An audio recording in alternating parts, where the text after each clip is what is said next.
할렐루야. 3월 둘째 주 예배 가운데 나오신 모든 성도님들 환영하고 축복합니다. 오늘도 우리를 거룩한 예배 자리에 초청하신 주님께서 우리에게 한량없는 은혜와 복을 부으실 줄로 믿습니다. 우리 금인으로 다 함께 자리에 일어나셔서 주님의 성령 지금 이곳에 찬송하며 나아가겠습니다.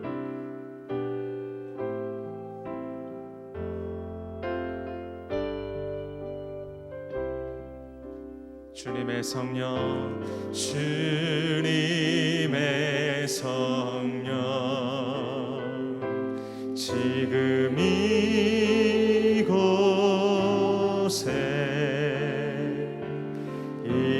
임하소서,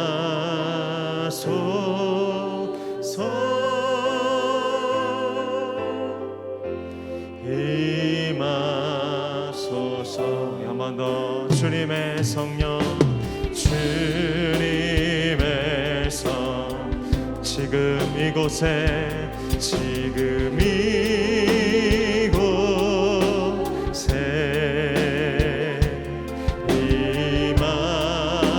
임하소서,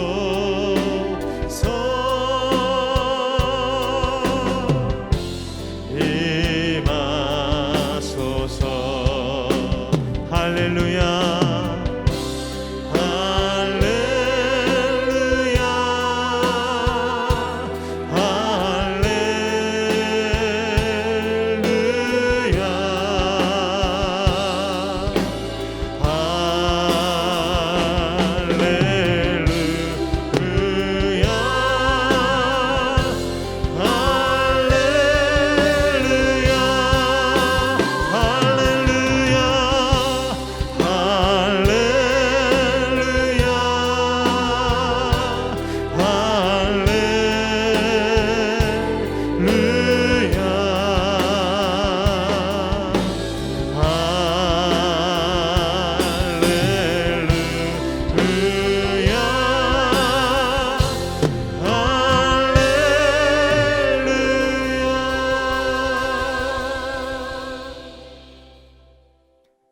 온 땅이여 여호와께 노래하며 그의 구원을 날마다 선포할지어다.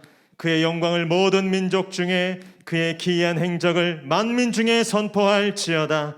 여호와는 위대하시니 극진히 찬양할 것이요 모든 신보다 경외할 것이며 만국의 모든 신은 헛것이나 여호와께서는 하늘을 지으셨도다. 아멘. 온 땅과 하늘을 창조하신 크신 하나님을 찬양합니다. 찬송과 경배를 받기에 홀로 합당하신 하나님께 모든 영광과 존귀와 극진한 찬송을 올려드립니다. 주를 예배하는 모든 곳마다 영광 가운데 자정하시고 모든 예배자들의 심령 가운데 충만하게 임하여 주시옵소서. 주를 예배할 때 지치고 상한 영혼이 회복되게 하시고 낙심한 마음이 새 힘을 얻게 하시며 방황하던 인생이 제길을 찾게 하여 주시옵소서. 오늘도 우리 가운데 그렇게 새 일을 행하실 주님을 믿고 감사드리며 예수님의 이름으로 기도하옵나이다. 아멘. 다 함께 사도신경으로 신앙 고백하겠습니다. 나는 전능하신 아버지 하나님 천지의 창조주를 믿습니다. 나는 그의 유일하신 아들 우리 주 예수 그리스도를 믿습니다. 그는 성령으로 잉태되어 동정녀 마리아에게서 나시고 본디오 빌라도에게 고난을 받아 십자가에 못 박혀 죽으시고 장사된 지 사흘 만에 죽은 자 가운데서 다시 살아나셨으며 하늘에 오르시어 전능하신 아버지 하나님 우편에 앉아 계시다가 거기로부터 살아있는 자와 죽은 자를 심판하러 오십니다. 나는 성령을 믿으며 거룩한 공교회와 성도의 교제와 죄를 용서받는 것과 몸의 부활과 영생을 믿습니다. 아멘. 할렐루야. 우리에게 영원한 생명과 소망 주신 전능하신 주님, 좋으신 주님 찬양합니다. 아멘.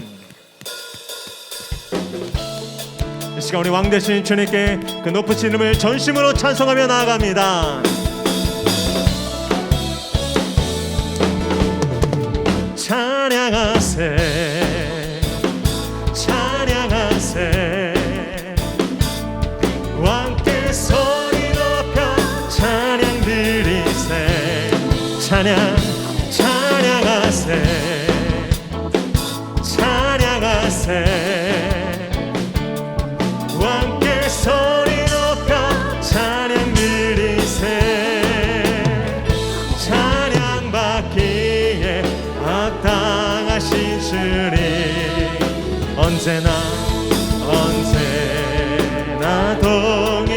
동일하신 주 무릎 꿇고서 주 이름 외치세 예수 나의 왕 예수 나의 왕 예수 나의 왕 우리 한 번 더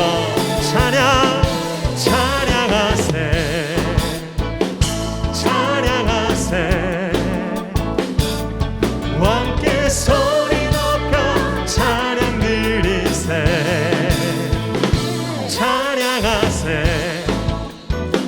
찬양하세 왕 되신 주님께 왕께 소리 높여 찬양 드리세 찬양 받기에 합당하신 주님 언제나 동일하신 주 아멘 무릎 꿇고서 주 이름 외치세 예수 나의 왕 예수 나의 왕 예수 나의 왕 우리 한번 더 선포합니다 예수 나의 왕 예수 나의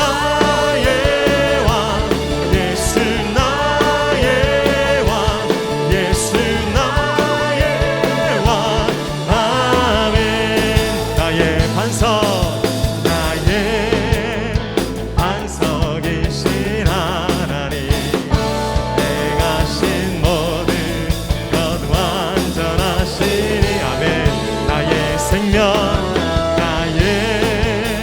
생명 되신 하나님 내게 행하신 일 찬양합니다 신실하신 하나님 실수가 없으신 좋으신 나의 주 신실하신 하나님 실수가 없으신 좋으신 나의 우리 한번 더 처음부터 나의 반석이신 하나님 우리의 삶에 완전한 일을 행하십니다 나의 생명 되신 하나님 내게 행하신 일 참 우리 믿음으로 고백합니다 신실하신 하나님 실수가 없으신 좋으신 나의 주 신실하신 하나님 실수가 없으신 우리 그 주님 앞에 두 손 들고 선포합니다 신실하신 하나님 실수가 없으신 좋으신 나의 주 신실하신 하나님 실수가 좋으신 나의 주 좋으신 나의 주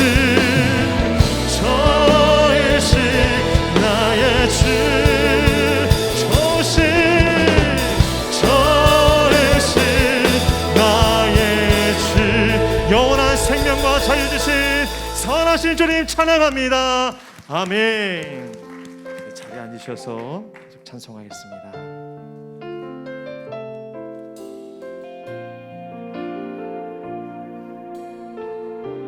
주 나의 모습 보내 주 나의 모습 보내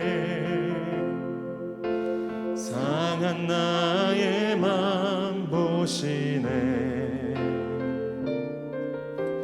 주 나의 눈물 안에 홀로 울던 맘 아시네. 우리 한 번 더 주 나의 모습 보내 주 나의 모습 보내 상한 나의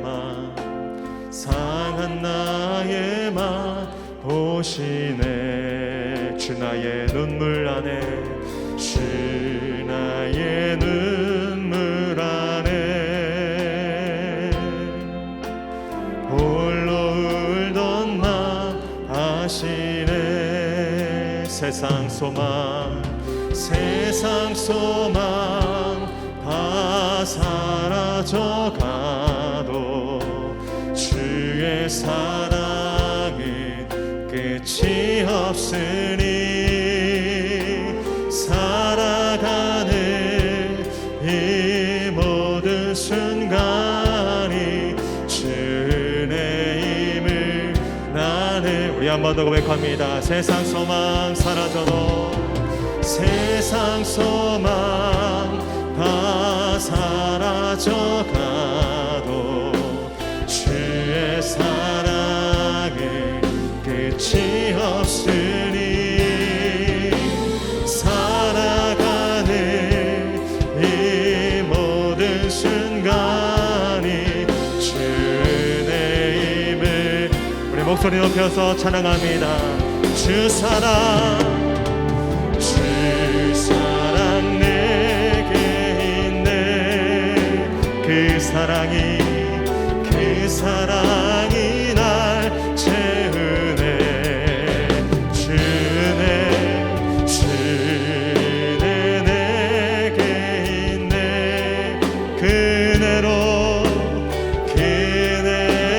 날 세우. 우리 두 손 높이 들고 세상 소망 다 사라져가도 주의 끝이 없으니 살아가는 이 모든 순간이 주의 힘을 나는. 우리 한 번 더. 세상 소망 사라져도 세상 소망 다 사라져가도 주의 사랑은 끝이 없으니 살아가는 이 모든 순간이 주의 힘을 나는 믿네. 주의 힘을 나는 믿네. 주님의 은혜입니다. 주의 힘을 나는 믿네.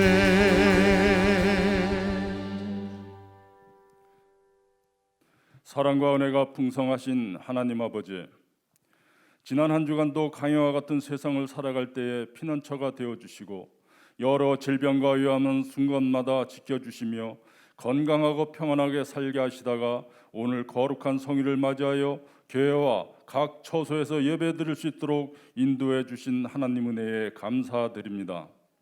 많은 사람들이 코로나에 확진되어 어려운 지경에 이르렀습니다. 저희들의 일상이 코로나에 갇혀 너무나 힘듭니다. 하나님, 코로나에 갇혀 있는 저희들의 삶을 회복시켜 주시옵소서. 마스크 없이 살 수 없으며 확진되면 병원 가기도 쉽지 않습니다. 지켜 주십시오. 많은 성도들이 코로나에 확진되어 교회에 나오지 못했습니다. 위로하여 주시고 치유하여 주시옵소서. 제발 코로나를 거두어 주시옵소서. 오늘 이 자리에 질병과 다른 문제들을 가지고 하나님 앞에 나왔습니다. 치유하여 주시고 어려운 문제들을 해결할 수 있도록 지혜를 허락하여 주시옵소서. 하나님 아버지, 교회학교 겨울 캠프를 잘 마칠 수 있도록 인도하여 주셔서 감사합니다. 이를 위하여 수고하신 교역자들과 교사들에게 하나님의 크신 은혜로 격려하여 주시고 지혜와 권능으로 사역을 잘 감당할 수 있도록 복의 복을 더하여 주시옵소서. 하나님 아버지, 새로운 대통령이 세워졌습니다. 선거로 인하여 분열을 된 국민들의 마음을 통합하고 인재들을 등용하여 대한민국을 부국 강병하게 하고 세계의 열방과 협력하여 국권을 확실하게 세워나가는 지도자가 될 수 있도록 지혜와 명철을 주시고 여기저기 눈치 보지 말고 그러면서 국민들의 마음을 헤아리면서 모든 일을 힘있게 추진할 수 있는 능력이 대통령이 될 수 있도록 이정자들이 대통령을 중심으로 하나 되게 하시옵소서. 사랑의 하나님, 울진 삼천 지역에 역대 최악의 산불이 발생하여 열흘이 지난 지금도 계속 불타고 있습니다.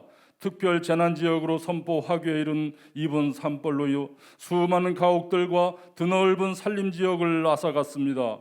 이로 인해 많은 지역 주민들이 고통받고 있으며 삶의 터전을 잃고 힘들어하는 이재민들과 진화작업에 밤낮을 가리지 않고 수고하는 소방관들을 비롯한 모든 사람들과 이들을 위해 수고하는 자원봉사자들을 위로하여 주시옵소서. 지금 내리는 이 단비가 열흘 동안 불타고 있는 이 산불을 끌 수 있는 소방수가 될 수 있도록 흡족히 내려 주시옵소서. 공진수 담임 목사님을 위하여 기도합니다.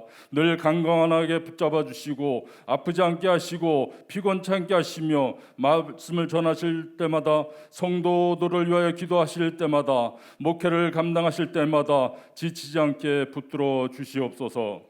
오늘도 단 위에 세우신 박규경 목사님 영육간에 강건함 주시고 지치 않도록 붙들어 주셔서 선포되어진 말씀이 살아 역사하여서 듣는 저희들로 하여금 생명의 양식이 되게 하시옵소서. 예배를 위하여 수고하는 일꾼들을 기억하시고 귀한 사역 감당할 때마다 늘 즐거운 마음으로 감당하게 하시고 하나님 말씀에 순종하여 겸손함으로 어디에 서든지 그리스도의 향기를 바라는 성도님들이 되게 하여 주시옵소서. 우리 시온 찬양대의 찬양으로 더욱 은혜로운 예배가 되게 하시며 찬양대원 한 사람 한 사람 하나님의 장중에 보호하시고 복에 복을 더하여 주시옵소서. 언제나 제만한 저희들을 버리지 아니하시고 끝까지 사랑하시는 예수 그리스도의 이름으로 기도하옵나이다. 아멘.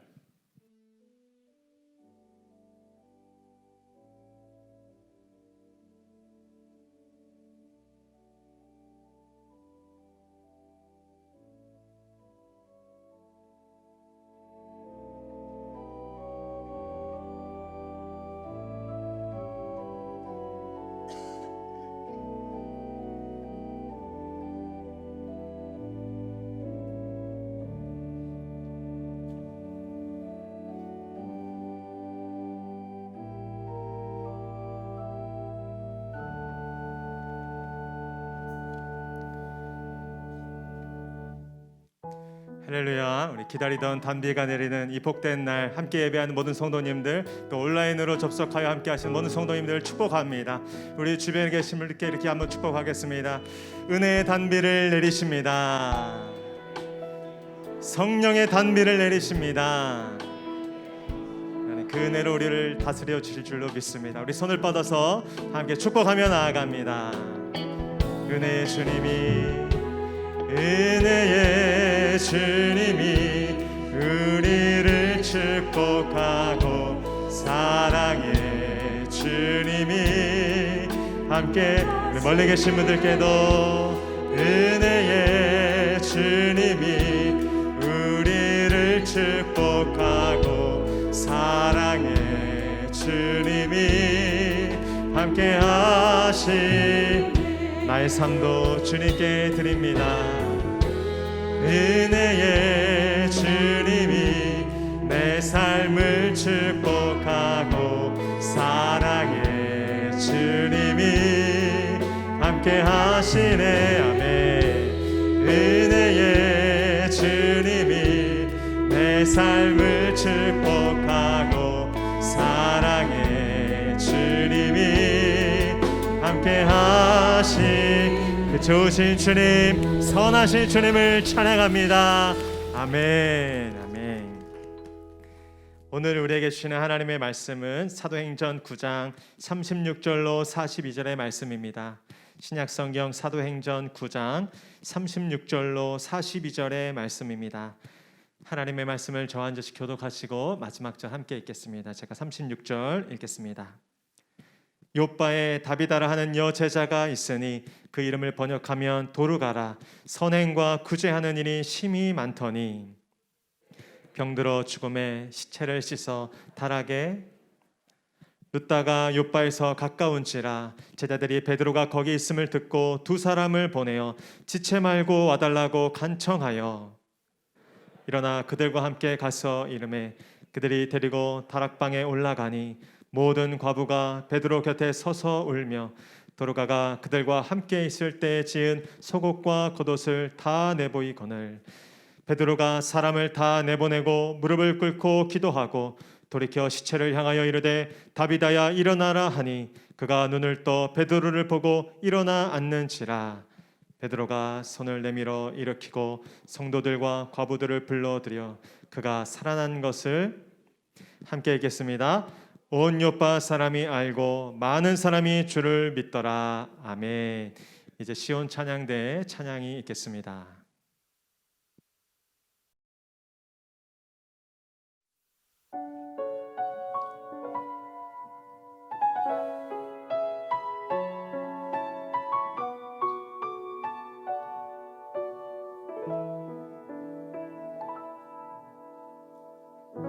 나의 영혼이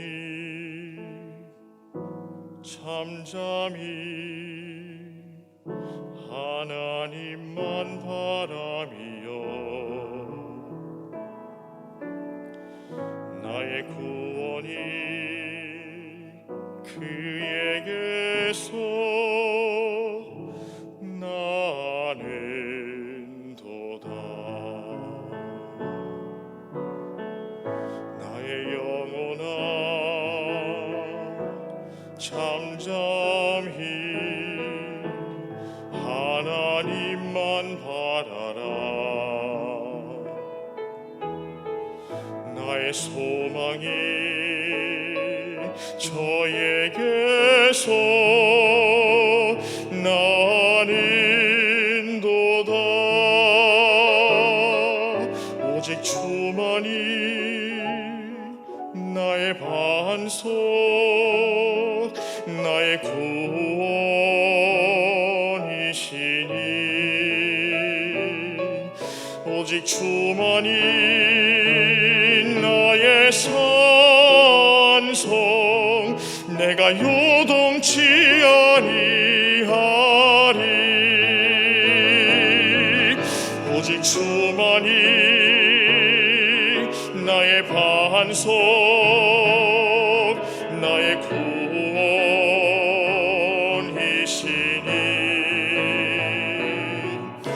오직 주만이 나의 산성 내가 요동치 아니하리 내가 요동치 아니하리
샬롬, 3월 12일 목양교회에서 전해드리는 안내사항입니다.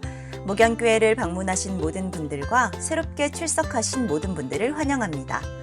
목양교회 등록을 위해서는 4주간 과정을 이수하셔야 하며 교육과정은 온라인으로 진행합니다. 새가족으로 등록을 원하시는 분은 예배 후 2층 1에 올라오셔서 새가족 사역팀을 만나주시기 바랍니다. 온가족 서바이벌 시편 성경 필사를 잘 진행해 주시기 바랍니다. 필사용지가 필요하신 분들은 1층 로비에서 수령해 주시기 바랍니다. 오늘 1, 2, 3부 설교는 본교회 협동목사로 섬기시는 박보경 목사님께서 말씀을 전해 주십니다. 오늘 오후 5시에 저녁 찬양 예배가 있습니다. 바이블 챌린지는 다음 주부터 다시 이어집니다.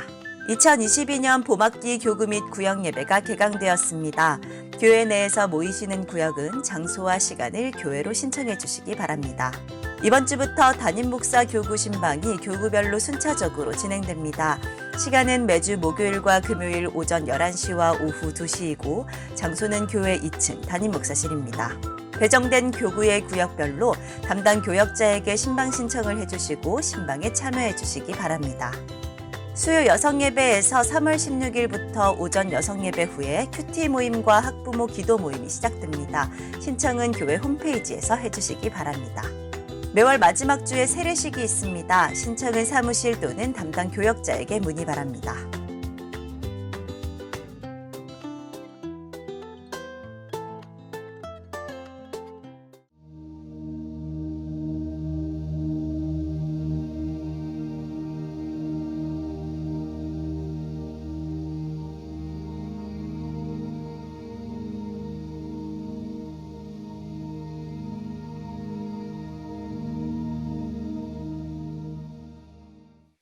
할렐루야.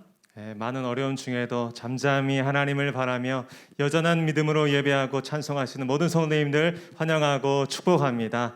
우리 광고 드린 것처럼 오늘 1부와 또 3부까지 예배는 우리 박보경 목사님께서 말씀을 전해 주십니다. 크신 은혜가 있을 줄로 믿습니다. 한 가지 안타까운 소식은 우리 사랑하는 권진수 목사님께서 지난주 확진 판정을 받으셔서 회복 중에 계십니다. 이제 돌아오는 화요일쯤 복귀하실 텐데 우리 목사님과 사모님 또 우리 가정을 위해서 우리 성도님들께서 많이 기도해 주시기 바랍니다. 오늘 저녁 예배는 기존대로 5시에 드려지니까 예배하고 찬양하시는 모든 분들 많이 참여하셔서 은혜를 누리시기 바랍니다. 이제 우리 박보경 목사님 나오셔서 여제자 다비다의 선교라는 제목으로 말씀 전해 주실 텐데 우리 따뜻한 환영의 박수로 맞이하겠습니다.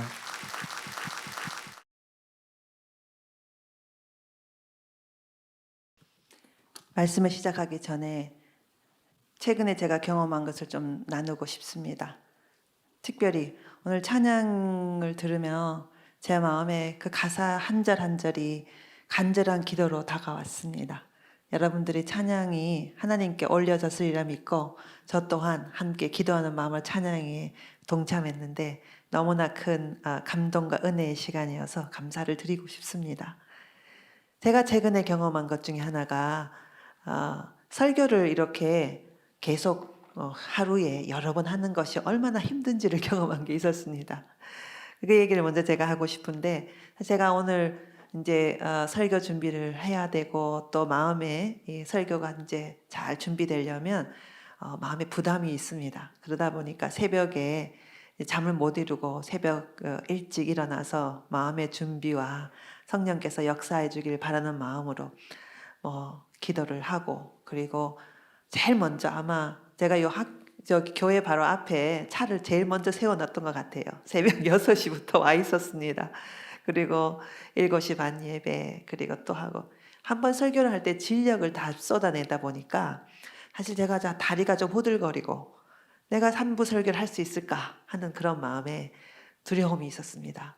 그런데 이제 얼마 전에 제가 어떤 교회에 설교를 했었는데 1부 때는 그 얘기를 했었는데 오후 예배 설교를 마치고 하루에 한 번 설교 이상은 제가 못해서 2번은 안 하는데 굳이 꼭 해달라고 해서 서울에서 설교를 하고 다시 또 기차를 타고 부랴부랴 해서 청주에 있는 교회 설교를 저녁 예배를 했습니다. 그런데 저녁 예배 설교 때 제가 체력 관리를 잘 못해서 완전 망쳤습니다. 도대체 내가 무슨 말을 하는지 나 스스로도 이해가 되지 않는 말을 하다가 설교가 끝날 쯤에 이제 마무리 기도를 하는데 얼마나 하나님께 죄송한지, 성도들이 이렇게 와서 말씀을 드리려고 하는데 내가 이렇게 체력 관리 못해서 제대로 설교를 못했구나 하는 게 하나님께 죄송해서 이게 눈물이 차올라오는데 마음에 죄송한 마음을 이길지를 못해서 그냥 이 기도가 나오지가 않아서 하나님 그렇게 했는데 그냥 그 다음부터는 말을 잇지를 못했습니다. 그런데 그 말을 잊지만 1분간, 이 긴 시간이거든요. 1분이 아무 말 없이 저 설교에서 하는 여자분이 갑자기 말을 못 잇고 이어가지를 못하고 있으니, 그리고 난 다음에 어떻게 모기 소리로 겨우겨우 끝내고 내려왔는데 목사님께서 올라와서 본인이 오히려 2부같이 설교를 이어서 주셨는데 바로 그 기도 시간에 은혜를 제일 받았다고 합니다. 그래서 제가 그 생각을 했습니다. 오늘 나 또 힘이 없어서 1부 2부 다 쏟아내고 새벽부터 와서 힘이 없어서 내가 과연 설교해내겠나 하는 마음에 다리도 후들거리고, 그런데 그 찬양을 들으면서 하나님이 제 마음에 위로를 해주시고 괜찮다. 사람이 하는 말 잘 못해도 괜찮으니 하나님이 예배하신 메시지는 선포되면 하나님이 사람에게 전달될 것이다 하는 위로를 주셨습니다. 그래서 저는 비록 준비한 말씀을 제대로 잘 못할 수도 있습니다. 제 체력이 딸려갖고. 그렇지만 이 말씀 속에 하나님께서 신비한 방법으로, 하나님의 말씀은 정말 사람의 예측과는 상관없이 신비한 방법으로 역사하시는 것을 늘 보기 때문에 오늘도 비록 연약하지만 제가 말씀을 증거할 힘이 거의 없어서 그래도 죽을 힘을 다해서, 젖먹던 힘을 다해서 제가 한번 해보겠습니다. 그래서 여러분 기도해 주시고 이 말씀 안에 하나님이 내게 해주시는 말씀이 뭔지를 열린 마음으로 응답해 주시면 하나님께서 역사할 줄 믿습니다. 서원이 길었습니다. 기도하겠습니다. 하나님 아버지, 부족한 종, 체력이 딸려도 다시 또 이 말씀을 들고 섰습니다. 하나님께서 이 자리에 함께 해주시고 우리가 생각하지 못했던 방법으로 하나님은 살아계셔서 역사하시는 분이신 줄 알아 순종하는 마음으로 섰사오니 주여 말씀 위에 기름 부어주셔서 말씀을 듣는 자들 모두가, 그리고 또 준비된 자에게 하나님이 말씀이 살아 움직여 그들의 심령을 바꾸어 주고 새 힘을 얻는 말씀 되게 하여 주시옵소서. 감사드리며 예수님 이름으로 기도드립니다. 아멘. 요빠 지역에 사는 다비다라고 하는 여성은 여제자라고 하는 이름이 붙어 있었습니다. 여제자라는 단어는 흔치 않는 단어입니다. 우리가 여성 제자들이 많이 있었지만 그를 향해서 여제자다라는 말을 붙이는 것은 매우 드문 경우입니다. 고대 사회에 특별히 여성에게 제자라는 단어를 붙이는 것은 정말로 그가 남다른 신앙심을 가졌다는 것을 보여주는 표현입니다. 이 다비다는 성경학자들의 추측에 의하면 과부였을 것으로 추측을 합니다. 당시 남편의 보호를 받을 수 없어서 사회적 약자로 살 수밖에 없는 그 사회의 주변인이었습니다. 아마도 도시마다 순회하며 복음을 증거하던 베드로를 만나 예수를 믿게 된 것으로 보여집니다. 본문에 보면 뒤에 베드로가 지체하지 않고 소식 들어서 빨리 이곳에 와서 그의 죽음을 안타까워했다는 얘기를 보면 이미 그 전부터 알던 관계였다, 이렇게 대체적으로 추측을 하게 됩니다. 그래서 이 다비다는 아마도 베드로를 통해서 예수님을 만난 것이 아닌가, 이렇게 학자들은 추측을 합니다. 복음을 듣고 변화된 다비다는 내가 정말 복음을 들은 사람으로 변화된 사람으로 무엇을 할 수 있을까 생각을 하다가 뭔가 나도 하고 싶다라는 생각을 하다가 아마도 자신과 같은 처지에 있는 과부들을 돌보는 일을 하게 된 것 같습니다. 그 당시에 성경학자들의 연구에 의하면 그 당시에 본문에 다비다의 선행과 구제가 많았다. 그리고 나중에 죽은 다음에 찾아온 과부들이 여러 명이 있었다라고 하는 이런 모든 정황을 살펴본 결과 아마도 다비다는 과부들과 함께 사는 과부들의 공동체를 이루어서 경제 활동을 하는 그런 집단이었을 것이다 라고 추측을 합니다.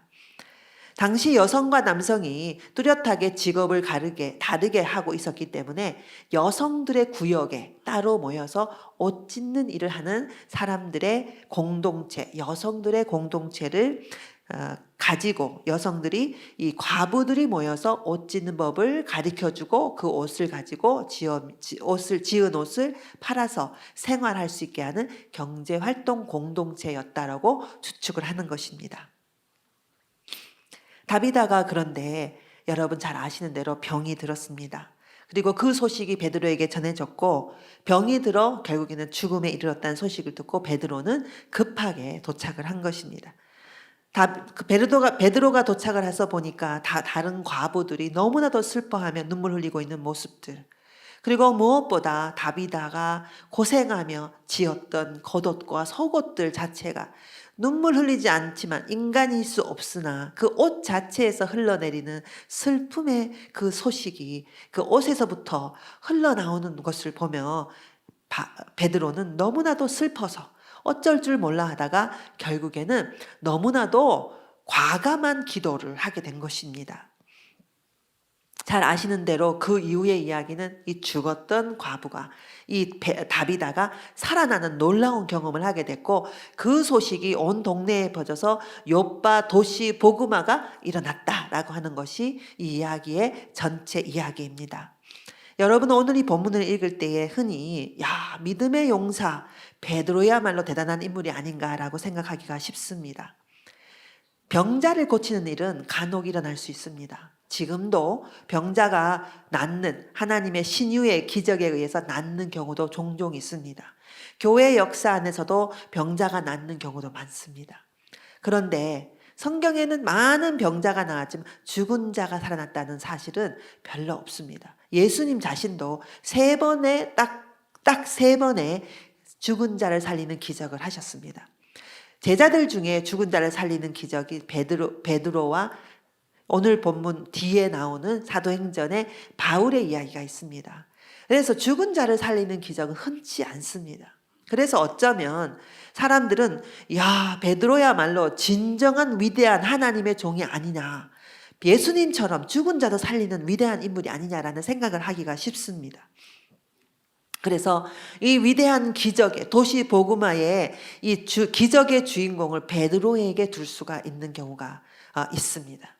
그러나 본문을 좀 더 자세히 살펴보면 이 이야기의 핵심 주인공은 베드로가 아니라 다비다라는 사실을 우리가 볼 필요가 있습니다.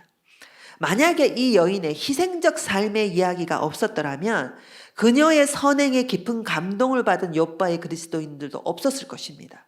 그리고 그 욥바의 그리스도인들이 부지런히 옆 도시에 살고 있는 베드로를 불러올 일도 없었을 것입니다. 베드로 또한 너무나도 귀한 하나님의 여종이 결국에는 최선을 다해서 주님의 일을 감당하다가 병들어 죽게 됐다는 소식을 듣고 급하게 오지도 않았을 것이고 와서 눈물 흘리고 있는 여성 과부들의 모습과 그 옷들을 보고 주체할 수 없는 슬픔 때문에 자기도 모르게 죽은 자를 살려달라고 하는 기도도 하지 않았을 것이고 결국에는 그 놀라운 도시 보그마의 사건도 일어나지 않았을 것입니다. 이 모든 이야기의 시작에는 한 여인 다비다의 바로 그 헌신, 거기가 바로 모든 일의 시작점이었던 것입니다. 저는 오늘 여러분과 함께 이 다비다의 선교에 대해서 생각해 보려고 합니다.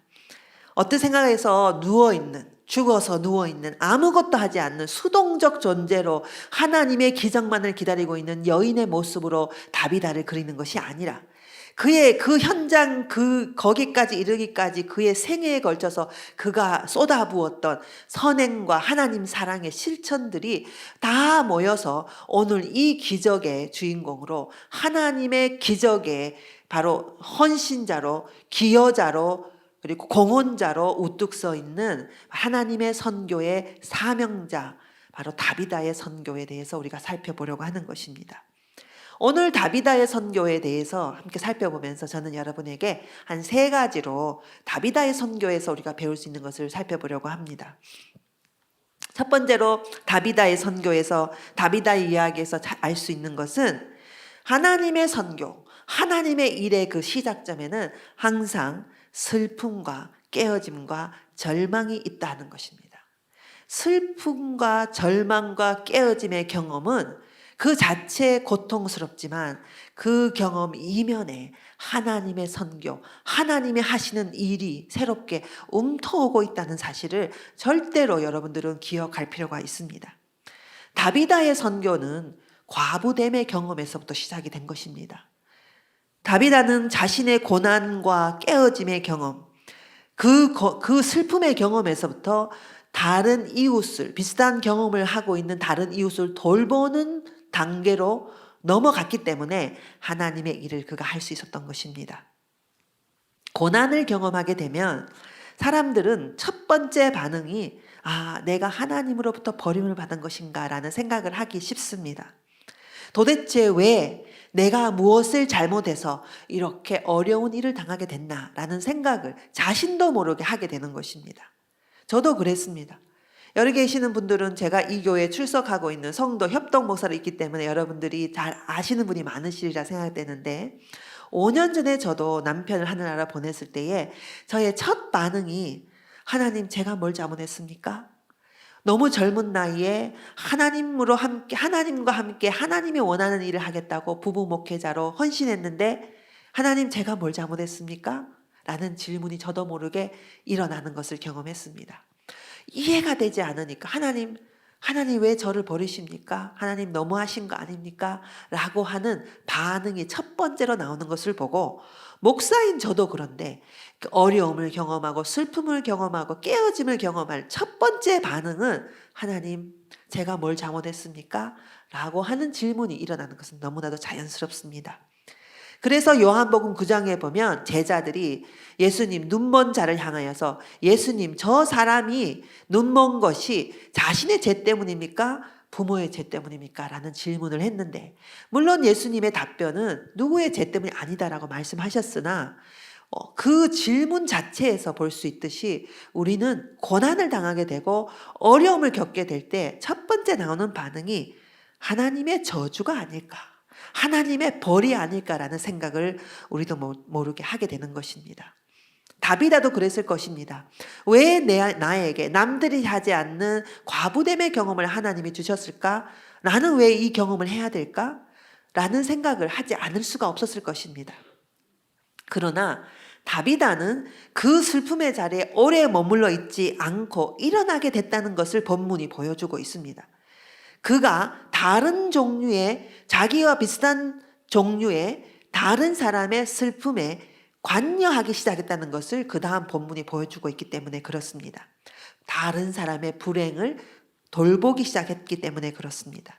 절망에 빠져있는 다른 여인들을 향해서 도움의 손길을 펼치고 함께 공감하고 생활해낼 수 있도록 돕는 일, 그리고 공동체를 위해서 한 명 한 명을 살피는 일, 그 일이 이제 본격적으로 다비다가 본인의 슬픔에서부터 그것을 딛고 일어나 하나님의 일을 자기가 할 수 있는 그 부분에서 찾기 시작했다는 것을 보여주는 것입니다. 그렇기 때문에 과부들을 위한 공동체를 만들 수 있었던 것이고 그들에게 옷을 지어주는 것뿐 아니라 그들이 생활할 수 있도록 삭바느질을 통해서 옷을 지어 입는 것을 통해서 어떻게 경제 활동을 해야 되는지를 알려주면서 함께 생활하는 일들이 진행이 될 수 있었던 것입니다. 사랑하는 여러분, 고난이 찾아오면 어려움이 찾아오고 깨어짐을 경험하고 절망이 찾아오고 슬픔이 찾아오면 그때 반드시 생각해야 될 것이 있는데 그 밑에 그 이면에 하나님이 새로운 일을 시작하려고 하시는구나라고 받아들이면 됩니다. 사랑하는 여러분, 제가 5년 전에 저의 슬픔을 경험했지만 주위에 있는 많은 분들이 저에게 이렇게 말합니다. 야, 매우 정신력이 강한 분이시군요. 어떻게 그렇게 잘 이겨냅니까? 이런 말을 저에게 많이 합니다. 사랑하는 여러분, 저는 절대로 정신력이 강한 것이 아닙니다. 저도 절망의 터널을 지나고 아무것도 할 수 없는 절망의 그 시간을 보냈었습니다. 그런데 우리가 그 슬픔의 경험을 할 때에 아무것도 할 수 없는 지점에 이를 때에 여러 가지 환경에 의해서 무슨 이유인지 어떠한 상황이든 그 슬픔의 자리에 있을 때에 그냥 그 슬픔에 머물러 있으면 하나님의 일을 볼 수 없습니다.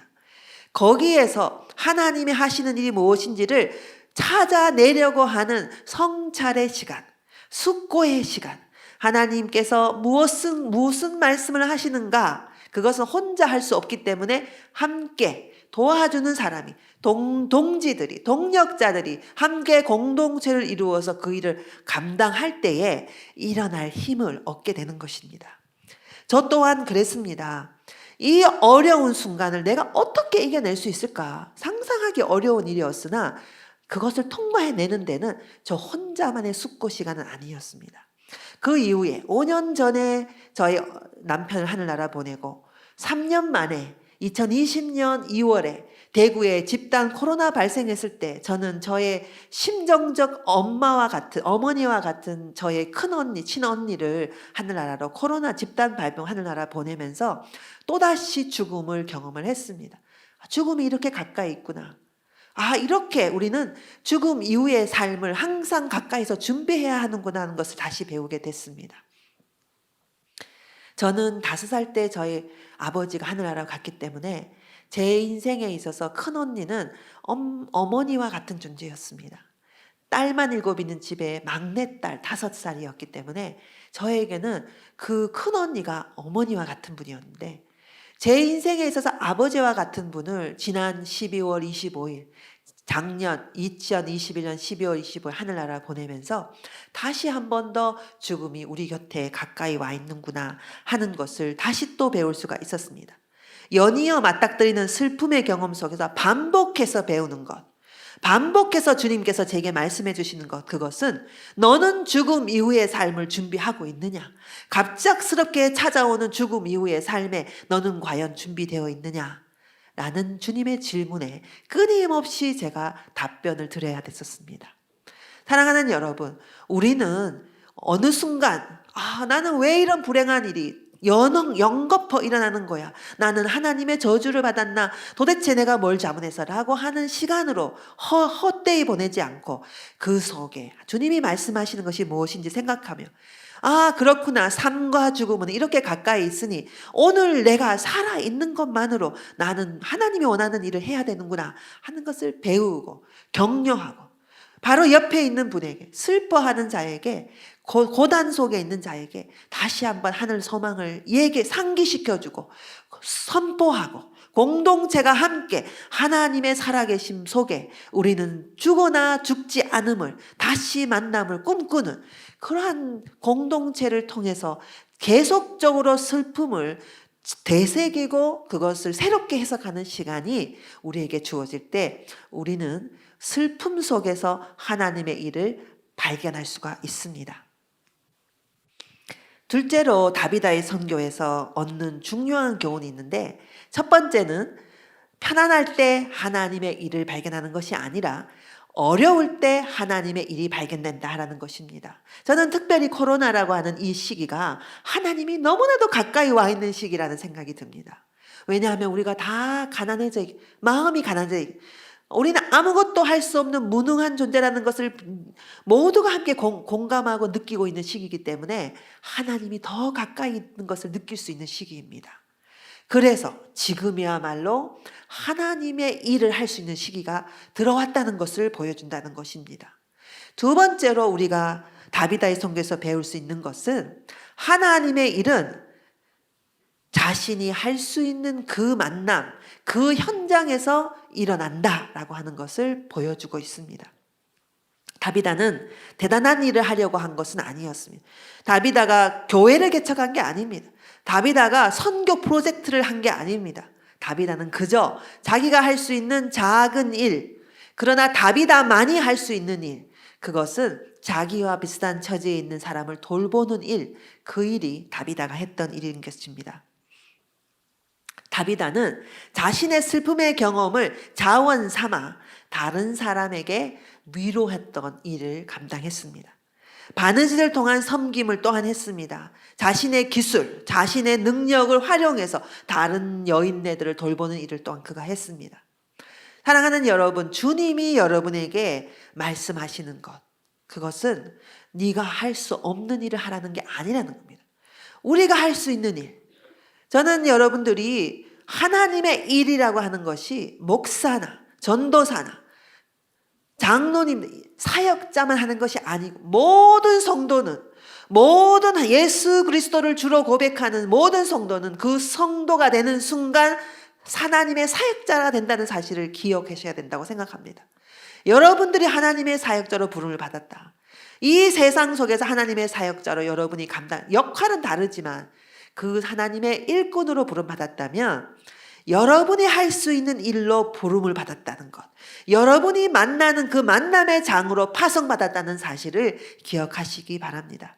내가 소유한 관계들, 내가 아는 만남들, 내가 할 수 있는 것, 그것을 통해서 하나님은 하나님의 일을 하기 원하신다라고 하는 것입니다. 남편이 죽은 이후에 저는 한없이 슬펐습니다. 안 슬플 수가 없지요. 정말 어떻게 해야 될지를 몰라 갑작스럽게 이 죽음을 경험하는 이 온 가족이 죽음의 그늘을 다 덮어버렸습니다. 그래서 그때 빨리 여기서 해방을 받아서 제정신을 차리고 제정신으로 돌아가야 되겠다라는 생각에 어떻게 하면 빨리 이 슬픔을 이길 수 있는가 여러 가지 조사를 해봤더니 일단 빨리 죽은 자를 잊기 위해서 모든 유품들을 빨리 정리하고 할 수만 있으면 그 사람이 생각나는 모든 공간에 가지 말라라고 하는 조언을 받았습니다. 그래서 저는 빨리 남편의 장례가 끝난 다음에 정리하기 시작을 했습니다. 근데 그것 중에 하나가 남편이 목회하던 교회를 가지 않아야 되겠다라고 생각을 한 겁니다. 마지막 하관 예배를 드려줬기 때문에 하관 예배 감사 인사를 하러 교회를 갔는데 교회에 조그만 예배당에 10명도 되지 않는 개척교회 그 말할 수 없이 열악한 그 공간에서 예배 드리고 있는 성도들을 감사 인사하러 갔는데 이 이야기는 여러분이 들은 적이 있는 분도 있을 겁니다. 감사 인사하러 들어갔는데 그곳에 남편의 흔적이 있는 여러 가지 벽에 붙어 있는 모습들을 보며 눈물이 왈칵 쏟아지면서 내가 다시는 여기 오면 안 되겠다. 빨리 마음을 추스려야 되니 여기는 오면 안 되겠다. 올 곳이 못 되구나 생각했는데 예배를 드리는데 보니까 성도들이 눈에 들어오기 시작을 합니다. 앉아서 예배를 드리는데 성도들이 너무나도 큰 슬픔 속에 있는데 그 슬픔이 제가 남편을 잃은 슬픔 못지않게 큰 슬픔 속에 있는 것을 보게 됐습니다. 워낙에 열악한 환경에 있는 버려진 사람과 같은 이민자들 중에서도 가장 소외된 사람들이 모여있는 공동체였기 때문에 가장 건강하고 남편은 주중에 일을 했기 때문에 가장 사실은 경제력이 좋았고 그래서 이 교회가 유일하게 성도들이 주일이면 와서 한국 음식 먹으며 위로받는 공동체. 그런데 가장 건강하고 가장 든든한 사람이 어느 날 갑자기 그리고 가장 젊었던 사람이 갑자기 죽음을 맞이해서 아무것도 아닌 것처럼 훌쩍 떠나버린 걸 보고 암에 걸린 환자도 있었기 때문에 본인의 미래를 보는 것처럼 너무나도 절망하고 인생이 이런 것인가 누구보다도 슬픈 것이 바로 친구 목사의 슬픔이었습니다. 남자의 우정을 제가 그때 느꼈는데 여성보다 그때는 제가 느끼기에 이렇게 거의 자기의 죽음 같이 받아들이는 것을 보고 이 나이 든 남자의 우정이 이렇게 깊구나 하는 생각을 제가 한 적이 있었습니다. 그런데 그 슬픔 속에 있는 교인들을 제가 보니 차마 떠날 수가 없는 거예요. 내가 할 수 있는 일이 무엇일까? 다비다가 오늘 본문에서 말한 것처럼 내가 할 수 있는 것이 뭔가? 아직도 슬픔에서 일어나지 못하는 나는 무엇을 할 수 있단 말인가? 라고 생각해 보니 저는 목회자이지만 목회자 3호이기도 하니 제가 할 수 있는 것은 이 교인들, 슬퍼하는 교인들 일단 잘 먹이면 좋겠다라는 생각을 하고 주일이면 음식을 해가는 일을 하기로 결심을 하고 그 교회를 추석하게 된 겁니다. 그래서 매주 음식을 해가고 또 해가고 제가 이렇게 가장 슬퍼해 보이는 사람, 가장 슬퍼해야 할 사람이 음식을 해가며 음식을 나누는 모습을 다른 교인이 힘을 얻어서 음식을 해오고 매주 잔치 같은 시간이 만들어지면서 치유가 일어나게 됐습니다. 그 이후에 4월에 제가 부활절 설교를 하게 됐는데 그 부활절 설교의 부활의 소망에 대해서 설교를 하면서 저도 다시 일어나고 교인들도 잊을 수 없는 그 마음의 용기를 다시 얻는 그런 설교의 은혜의 나눔의 시간을 가질 수가 있었습니다. 사랑하는 여러분, 우리가 할 수 있는 일을 찾자는 것이죠. 다른 곳에 가려고 하지 말고 내 주위에 있는 내가 할 수 있는 것, 그 일에서 하나님의 놀라운 변화의 역사가 시작될 수 있다라고 하는 것입니다. 저는 신학교의 교수로 사역을 한 지 20년이 넘었습니다. 제가 신학교육 현장에서 계속적으로 있으면서 느끼는 것이 교실의 만남이, 선생과 학생들의 만남이 너무나도 이론적이고 지적이고 우리의 마음을 나누지 못하고 특별히 목회자가 되는 사람들이 가야 되는 그 길은 온 전 존재로 그 사람들을 만나줘야 되는데 그렇게 하지 못하고 있는 현실이 너무나 안타까워 저는 이 사람들을 진심으로 온 존재를 가지고 참여하며 이 사람들을 하나님의 사람으로 하나님의 일꾼으로 세우는 방법이 없을까 늘 고민해 왔었습니다. 그러다가 2020년 제가 세계 선교학회라고 하는 큰 단체에 무거운 책임을 맡게 되는 이런 짐을 가지게 되면서 저는 여러분들이 지금도 후원하고 있는 선교 헌금 후원하고 있는 한국 얌스 펠로십이라는 단체를 2020년 시작하게 됐었습니다. 원래 그 단체는 제가 시작하게 된 이유는 전 세계에 한국의 선교가 이렇게 대단하게 진행되는데 이것을 신학화하고 이것을 체계화하고 이것을 세계교회에 나누기 위한 학자를 양성하기 위해서 시작한 일이었습니다. 젊은 학자들을 세계에 보내서 훌륭한 하나님의 일들을 감당하게 해서 한국 선교의 이야기를 담아내는 이런 연구하게 하는 일이 저의 꿈이었습니다. 그런데 막상 학자들이 모여들기 시작해서 보니까 모두가 다 동일한 공통점이 있었는데 그들이 참으로 가난하고 억울한 상처 입은 영혼이었다는 사실을 알게 됐습니다. 마치 다윗의 아둘람 굴속을 찾아온 광야에서 어떤 위로를 받지 못해서 억울하고 원통한 일을 당했던 사람들이 아둘람 굴속으로 찾아 들어온 것처럼 하나님의 사람들이 찾아오는데 한국 얌스 펠로십이라는 단체를 통해서 사람들을 섬기겠다고 하니 정말 예상하지 못하게 억울한 일, 원통한 일, 똑똑하고 능히 세계적인 학자로 성장할 수 있으나 현실의 어두움 때문에 고통받고 있는 학자들이 몰려들기 시작을 했습니다. 그 사람들을 돕는 일을 내가 해야 되는구나 하는 것을 제가 깨닫게 됐습니다. 다른 사람이 아닌 하나님이 내게 주신 사명이구나 라고 생각을 하게 되니까 그 사람들을 돌보기 시작하는 일들이 일어나게 됐습니다. 그래서 제가 지금 지난 1월부터 정말 제정신이 아닌 정도로 하나님께서 저를 이상한 곳으로 끌고 가서 하나님 일을 감당하고 있는데 매주 기적 같은 일이 일어나고 있습니다. 제가 요사이 교회를 별로 오지 못하는 이유가 전국 방방곡을 다니면서 말씀을 증거하고 이 사역을 소개하며 사람들을 키우는 일을 얘기하면서 말씀 증거하는 일 사역을 감당하다 보니 어떨 때는 너무 지치기도 하고 어떨 때는 기적을 경험하기도 하고 매번 저한테는 놀라운 일을 경험하는 그런 일들이 이어지고 있습니다. 사랑하는 여러분, 하나님이 시키는 일, 하나님의 사역자로 하나님이 원하는 일, 그것은 자신에게 보이는 일입니다. 다른 사람이 하는 일이 아니라 내 눈에 보이는 것. 그래서 저는 그럴 때마다 순종하겠다 결심한 것입니다. 사랑하는 여러분, 저는 그때 제가 이제 설교 같은 것도 제가 웬만하면은 제 체력 관리하면서 해야 되는데 너무 이것을 많이 하고 쉬지 않고 하다 보니까 체력이 딸리고 또 힘이 들어서 정말 너무 힘들다 이런 때도 있습니다. 그럼에도 불구하고 어디든지 하나님의 음성으로 부르는 곳이 있으면 내가 가리라. 사실 오늘도 저희 교회에 설교를 하기 전에 다른 곳에 제가 약속이 되어 있었습니다. 갑자기 주중에 주일 낮 설교를 할 수 있는 목사님이 상황이 안 돼서 이 비상사태가 벌어졌다는 얘기를 듣고 그러면 왜냐하면 주일 낮 설교를 함부로 강단을 미리 계획하지 않고 갑자기 응급으로 강단을 준비하기가 어려운 일입니다. 그래서 어떻게 하면 좋냐 그 얘기를 듣고 제가 다른 곳에 다른 분에게 또 거기를 연결해 놓고 저는 그러면 제가 여기 강단을 맡겠습니다. 이렇게 제가 할 수 있는 일이니까 다른 분이 갑자기 와서 일주일도 안 되는 준비로 주일날 설교를 해달라 그러면 올 수 있는 분이 많지가 않기 때문에 그래서 제가 온 겁니다. 사랑하는 여러분, 내가 할 수 있기 때문에 제가 온 겁니다. 여러분이 할 수 있는 일을 하시면 돼요. 하나님이 원하시는 일은 내 눈에 보이게 돼 있습니다. 그럴 때에 거기에서 하나님의 일이 움터올 것이다. 그리고 그 일에 하나님이 여러분을 쓰시게 될 때 놀라운 변화가 거기서부터 시작이 될 것이다 하는 것입니다. 셋째로 다비다의 선교에서 배울 수 있는 것, 그것은 희생이 없이는 하나님의 일도 없다입니다. 사랑하는 여러분, 하나님이 원하는 일에는 희생이 반드시 따릅니다. 희생하지 않으려고 나는 하나님의 일을 한다라고 말하면서 희생하지 않으려고 하면 거기에는 하나님의 일이 일어나지 않습니다. 다비다는 살아있을 때에도 많은 희생을 했습니다.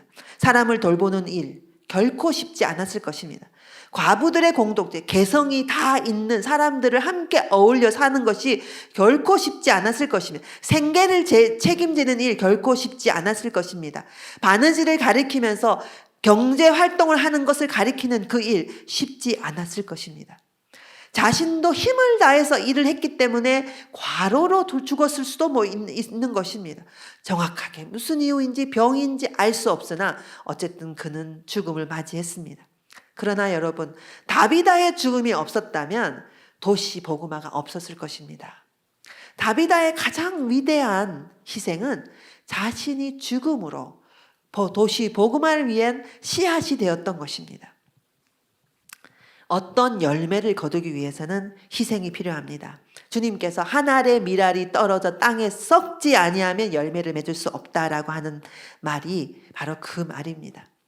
저도 희생을 하는 것이 얼마나 어려운지 많이 배우고 있습니다. 사실 몸이 너무나도 극도로 쇠약해지고 피곤해지고 이러다가 정말 쓰러지겠다라고 생각이 될 정도로 많은 일을 감당해야 될 때 내가 이렇게까지 해야 되나?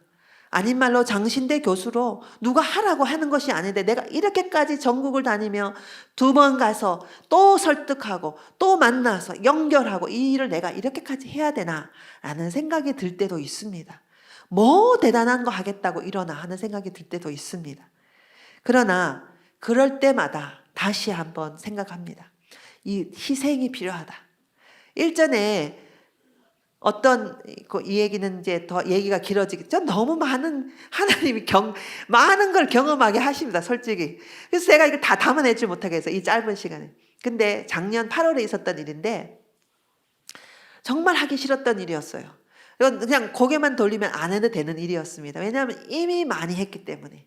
내가 할 수 있는 정말 헌신을 많이 했기 때문에 이제는 충분하다라고 했는데 근데 제 눈에 뭐가 보이는 거예요. 저거는 누군가 해야 될 일인데. 그래서 제가 하나님 왜 또 보이게 하십니까? 미치겠습니다. 하나님.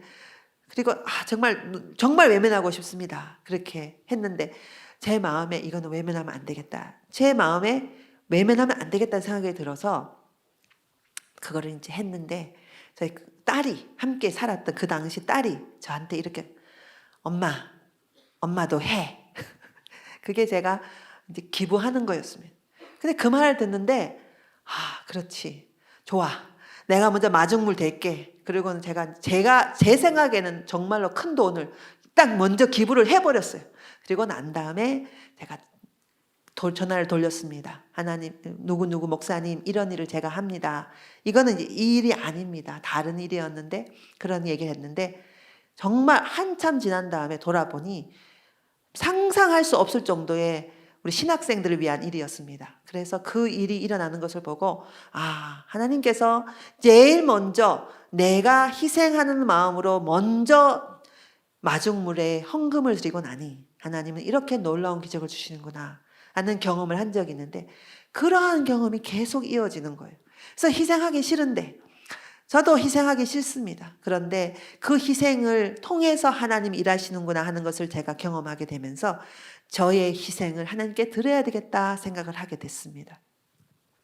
돈만 희생하는 게 아닙니다. 저는 제가 너무나도 열심히 하나님의 일을 감당하느라고 정작 제가 해야 될 일을 감당 못해서 제가 너무 속상한 일이 있었습니다.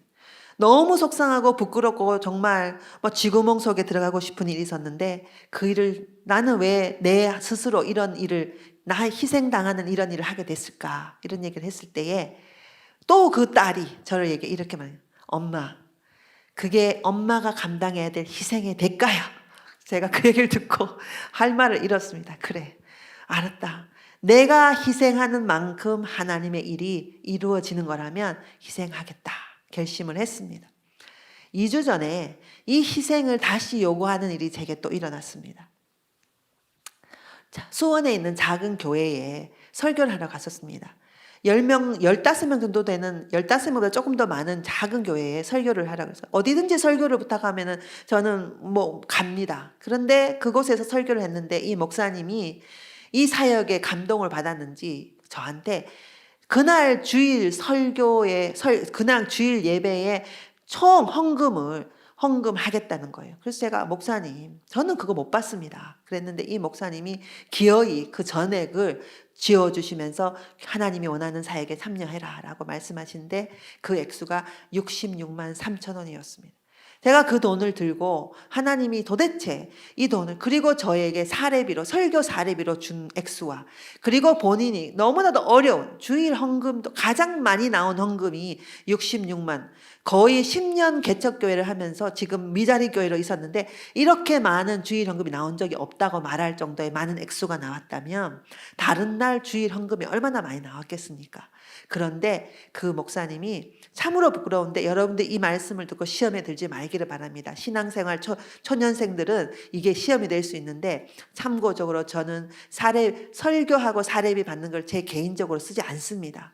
그래서 그거를 받아서 이 목사님이 제게 설교 사례비로 제가 웬만한 교회에 가서 받는 사례보다 훨씬 많은 액수를 제게 주시고 또 플러스 저에게 헌금을 하시면서 하나님이 좋은 일에 쓰라라고 주시는데 다 합치니 제가 그 돈을 피 같은 헌금이라 내가 이 사람들, 이 학자들을 위해서 돈을 쓸 수가 없는 거예요. 왜냐하면 이게 엘리트, 소위 말하는 공부 잘하는 사람들을 위해서 쓰는 헌금으로 보여지기 때문에 너무 가슴 아파서 그 헌금을 이 사람들에게 줄 수가 없었습니다.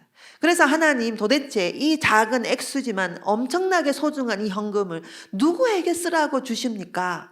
하나님 제가 어디에 쓰라고 주시는 겁니까? 라고 말하며 기도하고 있었습니다.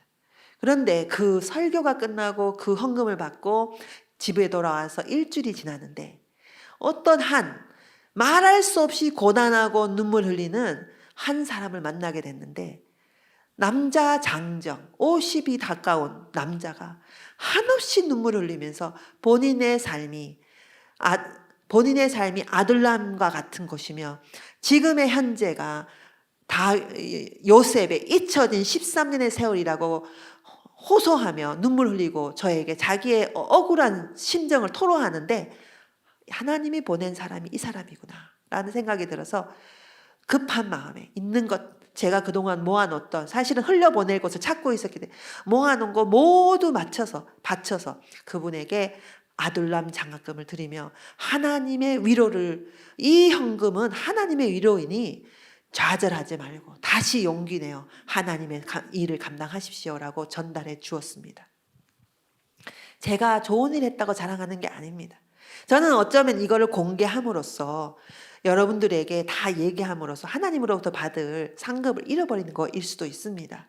오른손이 한 일을 왼손이 모르게 하라라고 했는데 저는 이렇게 자꾸 공포를 하니까 하나님 너는 왜 결국에는 이렇게 공포해서 상급을 스스로 까먹냐라고 말씀할 수도 있지만 그럼에도 불구하고 제가 이것을 나누는 이유는 희생이 필요하다는 것을 깨달았기 때문에 그렇습니다. 제 거를 희생하고 그것을 합쳐서 또 다른 사람에게 흘려보내는 그 일을 할 때에 거기서 하나님의 역사가 일어나는 것을 경험을 했기 때문에 나의 것을 희생하고 내 건강을 희생하고 내 체력을 희생하고 내 연구 업적을 희생하고 교수로서의 레퓨테이션, 교수로서의 명예를 희생하며 하나님의 일을 할 때에 하나님은 하나님이 하시는 일을 이루어 가시더라 하는 것을 저는 경험하게 됐습니다. 자신의 시간을 희생하지 않고 자신의 물질을 희생하지 않고 하나님의 일을 한다. 그럴 수 없습니다. 자신에게 유익한 일만 하는 하나님은 그것을 기뻐받지 않으시는 것입니다. 고난을 통과한 하나님의 일꾼은 사람을 변화시킬 수가 있고 희생을 감수한 하나님의 사람의 헌신은 하나님의 일을 다른 사람에게 나누어 줄 수 있는 것입니다. 이제 말씀을 마무리하겠습니다. 여러분 고단하고 힘들지요. 오늘도 보니까 장례가 3건이나 났네요. 잠시 비쳤다가 사라지는 장례의 소식이지만 그 현장에서 슬퍼하고 있는 사람들의 그 괴로움은 말로 다 할 수 없습니다. 5년 동안 3번에 걸쳐서 제 인생에 큰 슬픔을 경험하고 보니 이게 그렇게 쉽게 지나가는 일이 아니라는 것을 알게 됐습니다. 어려운 일 속에 있을 때에. 그러나 그 고난의 시간, 그 고통의 시간 속에 하나님께서 새로운 하나님의 일을 움트도록 준비하고 계신다는 사실을 믿으시기 바라고, 그 일은 다른 사람이 아닌 내 눈에 보이는 내가 할 수 있는 일로부터 시작된다는 것을 믿으시기 바라고, 그리고 나의 희생, 그것이 무엇이든 하나님께서 받으시고 하나님의 일을 이루신다는 것을 믿고, 우리가 어두운 고난 속에 있는 이 시대에 이 모든 사람에게 하나님이 기뻐하는 하나님의 사람으로 하나님의 사역이 펼쳐나가는 우리 교회가, 우리 성도들 모두가 될 수 있기를 간절히 바랍니다. 기도드리겠습니다. 하나님 아버지, 우리에게 주어진 그 우리의 사명이, 하나님이 주신 그 사명이 우리의 슬픔과 아픔에서 움터오며, 또한 우리가 만난 그 만남 속에 그 사명이 심겨져서 자라, 하나님 우리의 희생의 영양 자양분을 통해서 자라 하나님의 일이 이루어지는 것을 알게 하시니 감사합니다. 하나님, 이것을 실천하여 하나님의 일이 우리를 통하여 널리 퍼져나가 이 어두운 이 아픔 가득한 세상에 치유와 환대의 사역이 우리 가운데 펼쳐질 수 있도록 역사하여 주시옵소서. 감사드리며 예수님 이름으로 기도드립니다.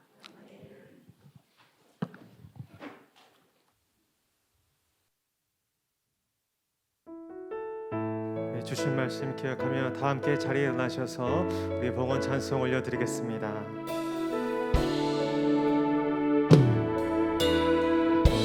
내가 누려왔던 모든 것들이, 내가 누려왔던 모든 것들이, 내가 지나왔던 모든 시간이, 내가 걸어왔던 모든 순간이 당연한 것 아니라 은혜였어. 아침 해가 뜨고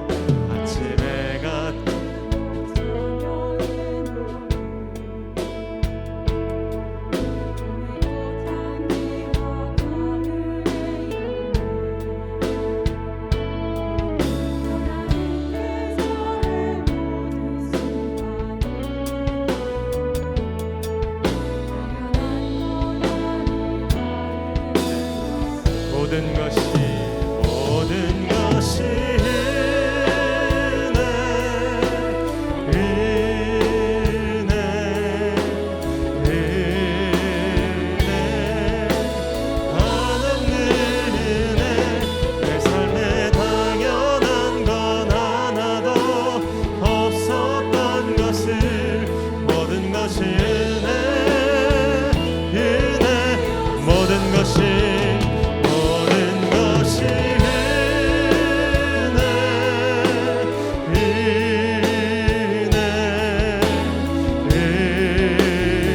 한없는 은혜.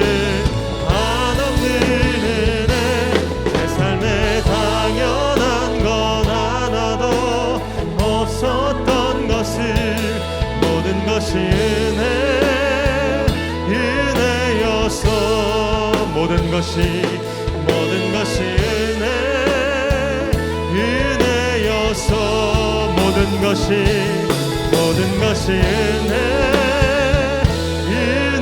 은혜여서.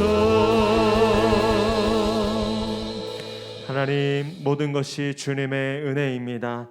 하나님의 크신 사랑과 은혜에 감사하여 마음 다해 올려드리는 이 예물을 주님 기뻐 받아 주시옵소서.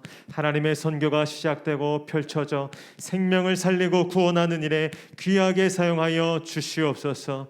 우리의 아픔과 깨어짐 가운데서도 하나님은 새 일을 시작하시는 놀라운 분이신 줄로 믿습니다. 이번 한 주간도 나의 작은 삶을 통해 영광과 찬송을 받으실 주님을 믿으며 하루하루 주님 뜻에 순종하는 삶을 살게 하여 주시옵소서. 이제는 우리 주 예수 그리스도의 은혜와 하나님의 사랑과 성령의 역사하심이 주신 말씀을 마음에 새기며 이 말씀이 내 삶에 이루어지도록 순종하며 살겠습니다 다짐하고 결단하는 사랑하는 모든 성도들 위해 그 가정과 모든 생업의 현장과 주께서 세우신 이 교회와 이 도시와 조국 대한민국 위에 북한 땅과 온 세계와 열방과 선교사님들 위해 영원히 함께 없시기를 간절히 축원하옵나이다. 아멘.